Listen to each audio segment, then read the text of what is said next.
პირველი კითხვა: ვინ ლაპარაკობს დედამიწის სახელით?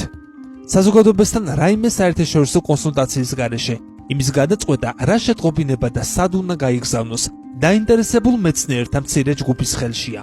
თუმცა არის გაცილებით ღრმა სხვა კითხვაც.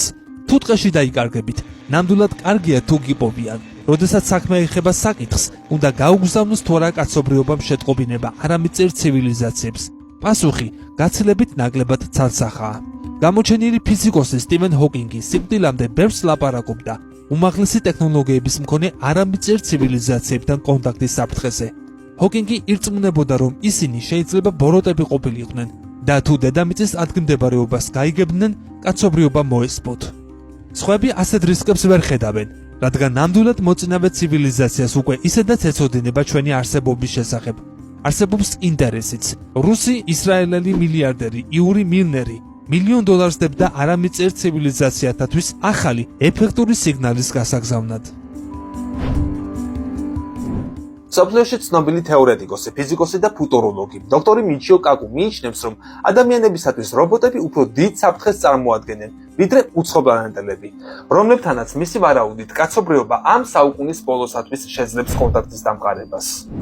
Now things have changed. პირადად მე მიმაჩნია, რომ ამ 100 წლეულის განმავლობაში ჩვენ შევხვდებით უცხოპლანეტელთა ცივილიზაციას.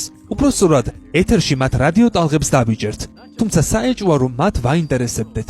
განვითარებული ცივილიზაცია ისე დაგვიწყებს ყურებას, როგორც ჩვენ ვუყურებთ ტყის ველურ ბინადრებს. ვერ გეტყვით, რა განზრახვები ექნებათ უცხოპლანეტელებს. არიან ისინი ექსპანსიურები და აგრესიულები, თუ პირიქით, მშვიდობიანები. არსებობს ალბათობა, რომ ისინი ჩვენთან ოფიციალურ კონტაქტში შემოვლენ. თეთრი სახლის გვერდით მწვანე მდელოზე დასვამენ თავიანთ ხომალდს და ასე გამოგვიცხადებენ საკუთარი არსებობის შესახებ. მაგრამ ეს ალბათობა სასაცილომდე მცირეა.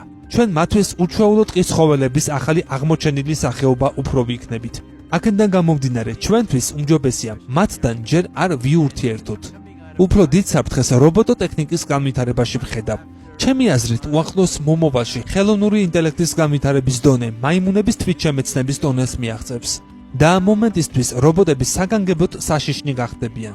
დაუჯერებლად გაგვისრებენ გამოთვლითი შესაძლებლობებით და ცივილიზაციის მაკონტროლებელ რიგ დარგებში ადამიანებს შეცვლიან.